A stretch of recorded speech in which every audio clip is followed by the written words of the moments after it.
उत्पादन की अंतिम चरण क्या है? तो क्रॉप प्रोडक्शन बहुत सारे स्टेजेज में होते हैं। पहले क्या करते हैं कि मिट्टी को बनाते हैं, यानी कि सॉइल को पहले हल करते हैं, फिर उसको बीज को बोते हैं, फिर उसके बाद खाद ये सब डालते हैं, फिर सिंचाई करते हैं, फिर काटते फिरते हैं उससे, और फिर फाइनली स्टोरेज करते हैं। तो फाइनल स्टोरेज क्या हो जाएगा?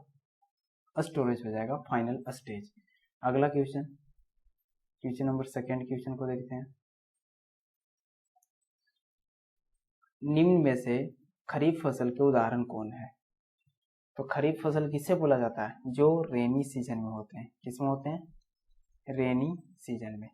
और एक होता है क्या? रबी फसल। क्या होता है? एक रबी फसल। रबी फसल जो होता है वो कौन सा सीजन होता है? विंटर सीजन में, ठीक है। और ये जो जेद होता है वो समर सीजन में होता है। तो आप लोग अगर गांव से होंगे तो आपको मालूम होगा कि कौन सा रेनी सीजन में होता है, कौन सा विंटर में, कौन समर में। तो इसका आंसर आप लोग कमेंट में करके जरूर बताइएगा। क्वेश्चन नंबर थर्ड, निम्न में कृषि औजार कौन है? यानी कि वैसा औजार जो कृषि के लिए काम में लाया जाता है। Which of the following is an agricultural tool? तो एग्रीकल्चरल टूल को देखते हैं। प्लग यानी हल करने वाला, बेलचा, कुदाली, तो प्लग हो गया, स्पेड हो गया, वही हो गया। ये सभी क्या है? एग्रीकल्चर टूल में यूज होते हैं। तो ऑप्शन डी करेक्ट हो जाएगा। क्वेश्चन नंबर 4, गोबर मूत्र एवं पशु अपशिष्ट निम्न में कौन है? Which of the following is an animal waste? बताइए कि इसमें से कौन सा एनिमल वेस्ट है? रासायनिक उर्वरक है क्या? केमिकल फर्टिलाइजर वो है क्या? कार्बनिक खाद है? तो केमिकल फर्टिलाइजर तो केमिकल से बनता है। यहाँ पे क्या बोल रहा है? Animal waste. तो एनिमल वेस्ट जो होते हैं वो ऑर्गेनिक मेन्योर होता है, यानी कि कार्बनिक खाद होता है, ठीक है। ऑर्गेनिक खाद होता है, सॉरी कार्बनिक नहीं, ऑर्गेनिक खाद होता है। यहाँ पे ऑर्गेनिक होना चाहिए। अगला क्वेश्चन 5वां का, निम्न में कौन खाने वाला केक बनाने में सहायक है? खाने वाला केक, तो खाने वाला केक देखियो आजकल तो बहुत सारे कट रहे हैं केक। खैर हमारे जमाने में नहीं करते थे। तो कौन सा सहायक है? जीवाणु, विषाणु, दही या ईस्ट? तो ये कौन सा है? ईस्ट है। ईस्ट क्या करती है कि कोई भी चीज जैसे पाम बिस्कुट भी रहती है तो जो रहेगा उसको क्या कर देती है? फुला देती है, ठीक है। वो स्पंजी बना देती है। और केक भी क्या होता है? स्पंजी ही होता है। तो वो ईस्ट के कारण होता है। अगला है, निम्न में से कौन सा खाद्य पदार्थ जंतुओं से प्राप्त होता है? खाद्य पदार्थ कौन सा? जंतुओं से। तो खाद्य पदार्थ क्या होते हैं? एनिमल से भी होते हैं, प्लांट से भी होते हैं। तो विच of the flowing food is derived from animal? तो एनिमल से कौन मिलता है? बताइए। दाल एनिमल से मिलता है? नहीं, प्लांट से मिलता है। शहद एनिमल से मिलता है? हाँ, शहद बिल्कुल एनिमल से मिलता है। कौन सा? मधुमक्खी बी। तो ये एनिमल से हो जाएगा। चावल नहीं, प्लांट से। चीनी प्लांट से। तो ऑप्शन बी हमारा करेक्ट हो जाएगा। क्वेश्चन नंबर 7, मिट्टी को उलटने पलटने एवं पोला करने की प्रक्रिया को क्या कहा जाता है? What is the process of reversing and plugging? यहाँ पे प्लाउइंग नहीं होगा, प्लगिंग हो जाएगा, ठीक है। ये गलती से लिखा गया। प्लगिंग ऑफ द सॉइल का प्लगिंग को क्या करते हैं? हार्वेस्टिंग। ये प्लगिंग ये पता ही चल रहा है, जुताई, ठीक है। हार्वेस्टिंग क्या? काटते हैं तब। निराई क्या? जब घास उस हो जाता है तब निकालते हैं। सिंचाई क्या? जब पटाते हैं यानी कि वाटर करते हैं तब होता है। तो ये प्लगिंग क्या हो जाएगा? मिट्टी को प्रिपरेशन में आएगा। अगला, पैकेट बंद दूध को खराब होने से बचाने के लिए क्या किया जाता है? तो मालूम हो कि what is done to prevent packaged milk from spoilage? अच्छा, कभी सोचे हैं कि हम लोग जो दूध लाते हैं वो पैकेट में रहता है, वो तो खराब नहीं होता है 2-3 दिन तक, लेकिन अपने घर का जो दूध होता है वो क्या हो जाता है? दिन भर में ही खराब हो जाता है। तो आखिर क्या किया जाता है इस पैकेट के साथ, दूध वाले पैकेट के साथ, पैकेट वाला दूध के साथ, कि वो इतने दिनों तक रह पाता है? तो कारण क्या है कि उसमें वो पाश्चुरीकरण होता है। पाश्चुरीकरण यानी पेस्चराइजेशन, ये एक प्रोसेस है जिसमें क्या होती है कि दूध को पहले बहुत हाई टेम्परेचर तक गर्मी की जाती है और फिर उसके बाद तुरंत लो टेम्परेचर की जाती है। खैर ज्यादा नहीं, 100 से नीचे ही रखा जाता है ताकि कुछ जो उसमें बैक्टीरिया ये सब है वो मारे जा सके और दूध खराब ना हो। क्वेश्चन नंबर 9, निम्न में कौन प्राकृतिक बहुलक है?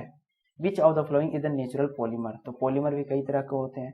तो यहाँ पे पॉलिस्टर नहीं है, एक्रिलिक नहीं है, नाइलॉन भी नहीं है। तो सेलुलोज जो है वो प्राकृतिक है। तो ऑप्शन बी करेक्ट हो जाएगा। क्वेश्चन नंबर 10, निम्न में से अधिक सक्रिय धातु कौन सा है? अधिक सक्रिय धातु कौन सा है? Which of the following is the most active metal? Potassium, potassium, sodium, magnesium, aluminium. तो ऑप्शन क्या हो जाएगा? ए हमारा करेक्ट हो जाएगा। सबसे ज्यादा जो एक्टिव है वो पोटेशियम ही है। यहाँ पे आप याद भी रख सकते हैं कि सबसे पहले पोटेशियम होती है, फिर सोडियम, फिर कैल्शियम, फिर मैग्नीशियम, फिर एल्युमिनियम, फिर जिंक, और फिर उसके नीचे जो गोल्ड हो गया, सिल्वर हो गया, ये सब आते हैं, प्लेटिनम, ये सब आते हैं। क्वेश्चन नंबर 11, धातुओं के किस गुण के कारण उन्हें पीट कर चादरों में तब्दील किया जाता है, परिवर्तित किया जाता है? Due to what's property of metals are they beaten and converted into sheet? देखते हो एल्युमिनियम फाइल होता है, वो भी क्या होता है? शीट में किया जाता है। तो किस माध्यम से? कठोरता के माध्यम से? बिल्कुल नहीं। धात्विक चमक? नहीं। तन्यता से क्या होता है? तार की तरह खींचा जाता है। लेकिन ये क्या बोल रहा है? शीट बनाने की बात कर रहा है, तो वो होता है आघात वर्धनीयता, यानी कि malleability. So option C is the correct answer. Question number 12, निम्न में से कौन वाहनों के लिए सबसे कम प्रदूषक ईंधन है? यानी कि ईंधन भी कई तरह के होते हैं, पेट्रोल हो गया, डीजल हो गया, तो इनमें से कौन है जो कम पॉल्यूट करते हैं? सीएनजी हो गया। तो लिस्ट पॉल्यूटिंग फ्यूल हमें बतानी है। तो पेट्रोल, डीजल, सीएनजी यानी संपीड़ित प्राकृतिक गैस या कॉम्प्रेस नेचुरल गैस, इनमें से कोई नहीं। तो सबसे जो कम करती है वो सीएनजी करती है। मालूम भी होगा कि बहुत सारे अब ऑटो जो आ रहे हैं वो सीएनजी से चलने वाले आ रहे हैं, फिर बहुत सारे इंजन भी अब सीएनजी से चलने वाला बनाया जा रहा है।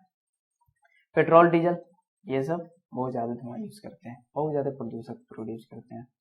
क्वेश्चन नंबर 13, किसी पदार्थ के दहन का पोषक निम्न में से कौन है? Who among the flowing the nutrients of, nutrients नहीं, यहाँ पे सपोर्टर बोल सकते हो, ठीक है, सपोर्टर बोल सकते हो, ऑफ कंबसन। कंबसन जब होती है तो कंबसन करने में जो सब्सटेंस का जो हेल्प करती है वो कौन करती है? फ्यूल, ईंधन, ऑक्सीजन। तो ये मालूम होगा कि बिना ऑक्सीजन के कोई भी आग नहीं लग सकता है, तो हमारा क्या हो जाएगा? ऑक्सीजन इधर करेक्ट आंसर हो जाएगा। अब अगले क्वेश्चन की ओर बढ़ते हैं। निम्न में कौन दहनशील पदार्थ का उदाहरण है? Which of the following is the example of combustible material, यानी कि वो जिसमें आग लग जाए आसानी से, वो कम्बस्टिबल मटेरियल कहलाते हैं। तो लोहा, लोहा में क्या जल्दी से आग लगेगा? कम्बस्टिबल होगा? नहीं होगा। कांच नहीं होगा, बालू नहीं होगा, कागज हाँ होगा, इसमें तुरंत लग जाएगा, तो ये कम्बस्टिबल है, यानी दहनशील पदार्थ है। अगला क्वेश्चन, क्वेश्चन नंबर 15, ईंधन के ऊष्मीय मान को किस इकाई में मापा जाता है? तो ईंधन का ऊष्मीय मान होता है, यानी in which unit thermal value of fuel is measure. जैसे हर एक तरह का फ्यूल बताएं कि पेट्रोल हो गया, डीजल हो गया, और फिर एलपीजी या सीएनजी हो गया। तो ये सब में ये भी होता है कि कौन कितना, जैसे मान लीजिए जो 1 लीटर ये काम करेगा, क्या ये भी 1 लीटर उतने के बराबर होगा, या ये भी 1 लीटर उतने के बराबर होगा? तो नहीं, इसका जो होगा वो 1 kg किसी और एनर्जी के बराबर हो जाएगा। तो वही किलो जूल पर केजी को ही क्या कहा जाता है? ऊष्मीय मान का मापक या इकाई माना जाता है। तो option B is the correct answer. जंतु कोशिका, जंतु कोशिका में कौन सी संरचना अनुपस्थित रहती है? तो मालूम होगा कि दो तरह के सेल, एक मान लीजिए कि प्लांट सेल बनाते हैं, ठीक है, कौन सा? Plant cell. तो प्लांट सेल में क्या होता है कि प्लांट सेल में एक बाहरी लेयर होती है, ठीक है, और उस लेयर को हम लोग क्या बोलते हैं? सेल वॉल के नाम से जानते हैं, ठीक है, ये सेल वॉल के नाम से जाना जाता है। और यही अगर मान लीजिए कि एनिमल सेल की बात करें, किसकी? एनिमल सेल की बात करें, ठीक है, तो एनिमल सेल में ऐसा कुछ नहीं होता है, खैर डिफॉल्टर ये सेट हो रहा है। तो एनिमल सेल में क्या होता है कि ये सेल वॉल प्रेजेंट नहीं होते हैं। यहाँ से क्या हो जाएगा? कोशिका झिल्ली, सेल मेम्ब्रेन दोनों में होता है, केंद्रक दोनों में होता है, सेल वॉल सिर्फ एक में होता है। तो ऑप्शन सी करेक्ट हो जाएगा, ठीक है। अगला क्वेश्चन, किसी भौतिक राशि का मात्रक न्यूटन है, the unit of which physical quantity is Newton. बताइए किसका न्यूटन है? तो प्रेशर का नहीं, न्यूटन पर मीटर स्क्वायर होता है। द्रव्यमान, ये मास का केजी होता है, ठीक है, तो ये दोनों होगा नहीं। शक्ति जूल पर सेकंड होता है, और ये बल, बल का ही न्यूटन है। तो ऑप्शन डी क्या हो जाएगा? करेक्ट हो जाएगा। क्वेश्चन नंबर 18, निम्न में से कौन सा बल संपर्कित बल का उदाहरण है? Which of the following is force is an example of contacted force. Contacted force मतलब जिसे कॉन्टेक्ट के द्वारा लगाया, जैसे गुरुत्वीय बल, तो गुरुत्वीय बल क्या कॉन्टेक्ट फोर्स है? छत पर से गिरते हैं तो क्या कॉन्टेक्ट रहेगा, ये तभी गिर पाएंगे? नहीं, तो ये नॉन कॉन्टेक्ट है। चुंबकीय बल, ये भी मैग्नेटिक, क्या सटेगा तभी काम करता है कि फैले से भी खींचने का काम करता है, तो ये भी कॉन्टेक्ट फोर्स नहीं है।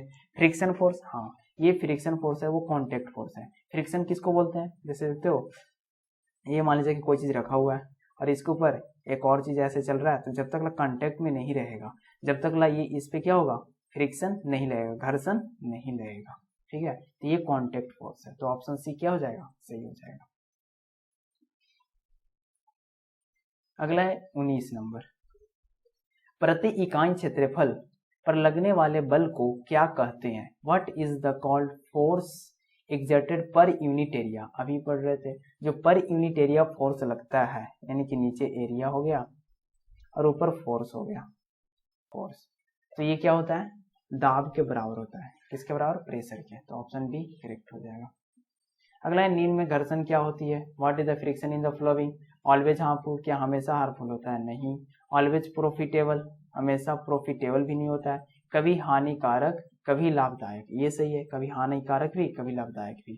क्योंकि जैसे देखो कि मशीन में क्या होता है कि पार्ट पुर्जे जो घिस जाते हैं, पार्ट पुर्जे जो घिस जाते हैं, जब आपस में ऐसे लगे हुए रहते हैं तो एक दूसरे से घिस जाते हैं, तो किसके कारण होता है? घर्षण के कारण, तो वहां पे हार्मफुल हो रहा है। लेकिन जब हम लोग चलते हैं, जब हम लोग चलते हैं और वो अगर चिकना रहे, यानी कि फ्रिक्शन ना रहे, तो क्या चल पाएंगे? जैसे तेल गिरा हुआ रहता है या पानी गिरा हुआ रहता है टाइल्स पे, तो क्या चल पाते हैं? नहीं, क्योंकि वहां पे फ्रिक्शन लेस हो जाता है। या फिर अभी बरसात के मौसम में देख लो कि चप्पल स्लिप कर जाता है, तो किस कारण? फ्रिक्शन के कमी के कारण।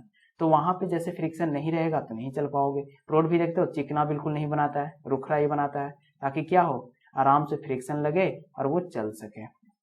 तो फ्रिक्शन यहाँ पे लाभदायक हो रहा है और यहाँ पे हानिकारक, तो कभी लाभ हो सकता है और कभी हानिकारक भी हो सकता है। तो ऑप्शन सी करेक्ट हो जाएगा। अगला है, कैरम बोर्ड पर पाउडर छिड़कने से घर्षण क्या होता है? What is the friction caused by spraying powder on a carrom board. तो कैरम बोर्ड खेले होंगे तो मालूम होगा, कैरम बोर्ड में क्या होता है कि हम लोग यहाँ हो गया, ये हो गया और फिर ये हो गया और ये हो गया, और यहाँ पे क्या करते हैं कि हम लोग पाउडर को छिड़क देते हैं। पाउडर छिड़कने से क्या होता है कि पाउडर छिड़कने से होता है क्या कि वो फ्रिक्शन कम कर देता है, जिसके कारण जो गोटी रहती है, जो गोटी रहती है वो आराम से क्या हो पाती है, जा पाती है। जैसे थोड़ा सा भी अगर टच होता है, इसे हीट करते हैं तो आसानी से वो स्मूथली चली जाती है। तो क्या करती है, फ्रिक्शन को वो कम करती है या ज्यादा? तो फ्रिक्शन कम हो जाती है। ऑप्शन बी करेक्ट हो जाएगा। अगला क्वेश्चन 22, निम्न में से ध्वनि किसमें संचारित हो सकती है? अब ध्वनि किसमें जा सकती है? तो यहाँ पे ठोस में बिल्कुल जाती है ध्वनि, ठोस में। साउंड ट्रांसमिटेड किसमें हो रहा है? ठोस में होता है सबसे ज्यादा। द्रव में उससे कम, गैस में फिर उससे कम, तो इनमें सभी हो जाएगा। यानी तीनों में क्या होता है कि साउंड ट्रांसफॉर्म होता है, ट्रांसमिट होता है। क्वेश्चन नंबर 23, निम्न में से किसकी आवाज की आवृत्ति सबसे अधिक होती है? Who among the following has the highest frequency of voice? तो मालूम होगा कि हम लोग का वॉइस कुछ और होता है, यानी वॉइस की बात करें या मेल की बात करें तो उनकी वॉइस कुछ और होती है, और अगर फीमेल की बात करें तो उनकी वॉइस कुछ और होती है। जैसे देखते हो उन लोग कितना चिल्लाती है। तो वैसे यहाँ पे देखेंगे कि छोटी लड़की, यानी कि जो सबसे छोटी होगी उसका सबसे ज्यादा फ्रीक्वेंसी होगा। तो ऑप्शन ए करेक्ट हो जाएगा। अगला है, मानव के कानों का श्रव्यता प्रास क्या होता है? सभी साउंड को हम लोग नहीं सुन सकते हैं, सभी साउंड को सुन पाते हैं? नहीं सुन पाते हैं। तो वो ऑडिबिलिटी एक रेंज होती है कि हम लोग इतना से इतना के बीच में ही सुन सकते हैं। वो रेंज कौन सा है? तो 20 हर्ट्ज से लेकर के 20,000 हर्ट्ज तक। तो कौन सा है इसमें 20,000 हर्ट्ज? तो यही हो जाएगा। Option D is the correct answer. ये देखो 20,000 है, नहीं 2,000, तो ये नहीं होगा। अगला क्वेश्चन नंबर 25, निम्न में कौन विद्युत धारा का सुचालक है? फिर से आया, कंडक्टर ऑफ इलेक्ट्रिक करंट। तो इलेक्ट्रिक करंट को पास करने कौन देता है? लकड़ी से पास होती है? नहीं होती है। अगर होती तो क्या टोका इससे हम लोग फंसा पाते हैं? बिल्कुल नहीं, रह जाते वहीं पे। रबर, रबर में भी इलेक्ट्रिक करंट पास नहीं होती है। पीतल, पीतल में होती है, कागज में नहीं होती है। तो ऑप्शन हमारा सी क्या हो जाएगा? करेक्ट हो जाएगा। क्वेश्चन नंबर 26, आकाशीय विद्युत विसर्जन को क्या कहा जाता है? सेलेस्टियल इलेक्ट्रिक डिस्चार्ज, यानी कि जैसे बादल ये सब देखे हो, बादल ये सब रहते हैं, तो बादल में क्या होता है कि, रुको थोड़ा सा, बादल में क्या होता है कि जैसे ये बादल है, ठीक है, ये बादल है, ये बादल क्या होता है कि आपस में जो चार्ज डिस्चार्ज करते हैं तो एक बहुत इलेक्ट्रिक करंट शॉक होता है, जिसको बोलते हैं ना बजर गिरना। तो यहाँ पे क्या होता है, लाइटनिंग होती है। क्या होती है? लाइटनिंग। तो उसको हम लोग लाइटनिंग के नाम से ही जानते हैं, यानी ताड़ी। ठीक है, बिजली कड़कना। क्वेश्चन नंबर 27, निम्न में कौन प्रदीप्त वस्तु का उदाहरण है? प्रदीप्त कहे तो विच of the example of luminous object, ऐसी ऑब्जेक्ट जिससे लाइट निकलती हो, जिसे क्या हो, लाइट निकलती हो, खुद का लाइट हो, ठीक है, तो वो प्रदीप्त कहलाएगा। जैसे सूर्य क्या है? प्रदीप्त वस्तु है। सूर्य क्या है? प्रदीप है। मानव, क्या हम लोग से लाइट निकलती है? बिल्कुल नहीं। हाँ, वो अलग बात है कि बोल देते हैं कभी कभी, लेकिन मानव से लाइट नहीं निकलती है। लकड़ी से? बिल्कुल नहीं। दीवार से? बिल्कुल नहीं। तो ये क्या हो जाएगा? प्रदीप हो जाएगा, सूर्य, लुमिनियस ऑब्जेक्ट। लुमिनियस समझ में आया, जिससे लाइट निकलती हो। अच्छा, मून क्या होगा? मून क्या प्रदीप्त होगा? वो तो रात को इंजॉय करती है, लेकिन इसका अपना लाइट नहीं होता है, इसका अपना लाइट नहीं होता है। ये मून जो होती है वो सूरज के लाइट को रिफ्लेक्ट करती है, तो ये क्या होगा? अप्रदीप्त होगा। ठीक है, वैसे ही मान लीजिए कि मिरर है, क्या है ये? मिरर है। तो मिरर में क्या होगा कि मिरर में जैसे हम लोग लाइट अगर फोकस यहाँ से मारेंगे तो ये वापस आएगा, तो ये तो अप्रदीप्त होगा, लेकिन जो टॉर्च था वो प्रदीप्त कहलाएगा, यानी लुमिनियस कहलाएगा। क्वेश्चन नंबर 28, मानव नेत्र के लिए सुस्पष्ट दर्शन की न्यूनतम दूरी क्या होती है? What is the minimum distance of clear vision for the human? तो ह्यूमन के लिए एक डिस्टेंस निर्धारित किया गया है, जिस डिस्टेंस पे आपको कोई दिक्कत नहीं होगा, वो आंख खराब होने की चांस नहीं रहेगी। तो वो डिस्टेंस कौन सा है? 25 सेंटीमीटर। और इसीलिए पता है, जो बेंच बनाया जाता है स्कूल ये सब में, वो कितने दूरी पे होता है? लगभग इसी दूरी के हिसाब से बनाई जाती है कि यहाँ और बैठने वाला यहाँ, और उसके बीच का लगभग दूरी कितना होना चाहिए? 25 सेंटीमीटर होनी चाहिए आंखों से। क्वेश्चन नंबर 29, श्वेत प्रकाश कितने रंगों का मिश्रण होता है? तो मालूम होना चाहिए कि 7 रंग, पढ़े हो ना, तो 7 रंग के मिश्रण होते हैं। वेजाइना पिनाला। अगला है, निम्न में से कौन सा ग्रह नहीं है? Which of the following is not a planet? Planet नहीं है, तो बताइए कि प्लेनेट इनमें से कौन नहीं है? सीरियस, मंगल, शनि, सैटर्न। तो यहाँ पे देख सकते हो मरकरी, वेनस, अर्थ, मार्स, ये सब क्या है? मंगल, बुध, शनि, ये सब हैं। अब बताओ कि यहाँ पे बोल रहा है कि नहीं है, तो ये सब जब है तो ये जो सीरियस है वो नहीं हो जाएगा। ठीक है, सीरियस किस में आ जाएगा? ड्वार्फ में आ जाएगा, बौना ग्रह। अगला है क्वेश्चन नंबर 31, निम्न में से कौन सौर परिवार का सदस्य नहीं है? तो सौर परिवार का सदस्य अभी देख रहे थे, चलते हैं ऊपर। सौर परिवार का सदस्य कौन है? मरकरी है, यानी बुध, वेनस, शुक्र, अर्थ, पृथ्वी, मार्स, मंगल, Ceres, Jupiter, Saturn, Uranus, Neptune. ठीक है, तो यहाँ पे देखते हैं कि इनमें से कोई नहीं है। एस्ट्रॉयड है उसका, उसी का है ना। तारामंडल, कॉन्स्टेलेशन सौर परिवार का है, तो ये नहीं होगा, तारामंडल नहीं होगा, क्योंकि तारा बहुत दूर होते हैं, और यही पूछ रहा है कि सदस्य नहीं है, तो option C is the correct हो जाएगा। तुम केतु जानते हो, छोटे छोटे जो टुकड़े रहते हैं, उपग्रह, सैटेलाइट, जो प्लैनेट के अराउंड चक्कर लगाते हैं। अगला है, खगोलीय पिंडों की दूरी सामान्यतः किस इकाई में मापी जाती है? The distance of celestial bodies is generally measured in which unit? तो किस यूनिट में मापा जाता है? किलोमीटर में नहीं, किलोमीटर तो हम लोग घर को मापते हैं कि घर से शहर कितना गया, कितना दूर है। मीटर में, मीटर में भी छोटा मोटा दूरी मापी जाती है। सौर वर्ष, तो ये हो जाएगा प्रकाश वर्ष में।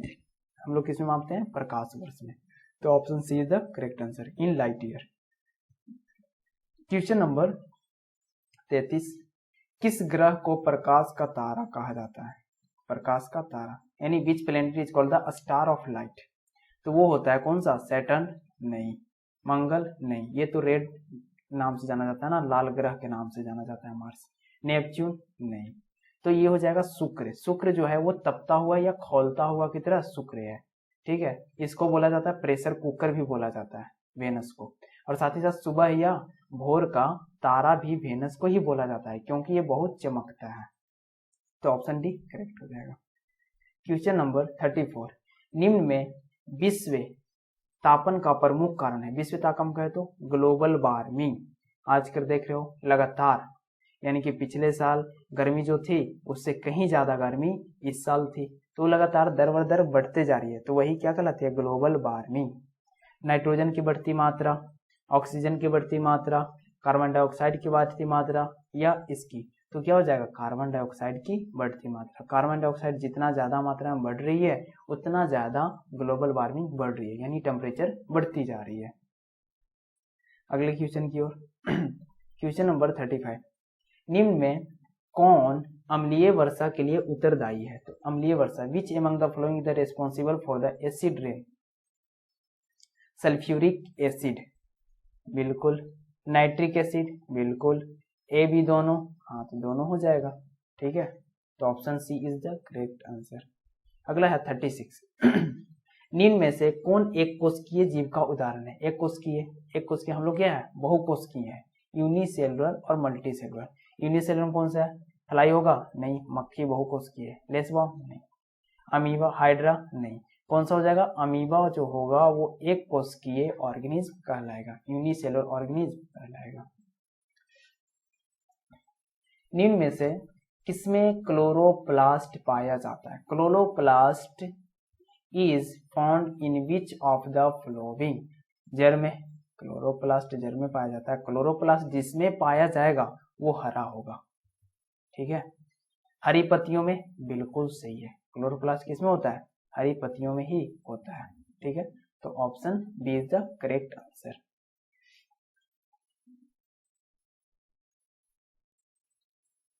अगला है कोशिका की खोज कब हुई थी। तो कोशिका का खोज कब हुआ था, 1665 ईस्वी में। और भी कौन किए थे, रॉबर्ट हुक। कौन किए थे, रॉबर्ट हुक, ठीक है। और ये किए थे जो मृत कोशिका को किए थे। कौन सा कोशिका, मृत कोशिका। मृत कोशिका क्या है, तो डेड सेल, ठीक है, 1665 ईस्वी में। और जो लियून हुक थे, कौन सा, लियून हुक, ये किए थे जीवित कोशिका को, लाइव सेल को, ठीक है। ये कितनी ईस्वी में किए थे, ये लगभग 1674 ईस्वी में, यानी कि जस्ट 9 साल बाद। अगला क्वेश्चन 39, निम्न में से इतिहास में किसका महत्व सर्वाधिक होता है। Which of the following is the most important in history. History में सबसे इंपॉर्टेंट रोल, राजाओं का, देश का, तिथियों का, इनमें से किसी नहीं। तो इसमें कौन सा होगा, राजाओं का होगा, देश का होगा, या तिथियों का, या कौन सा होगा। तो ये आप क्या कीजिएगा, कमेंट में करके जरूर बताइएगा। क्वेश्चन नंबर 39 का, भारत में अंतिम वायसराय कौन थे। तो भारत में जो अंतिम वायसराय थे वो कौन थे, लॉर्ड माउंटबेटन थे। अगले क्वेश्चन की ओर बढ़ते हैं।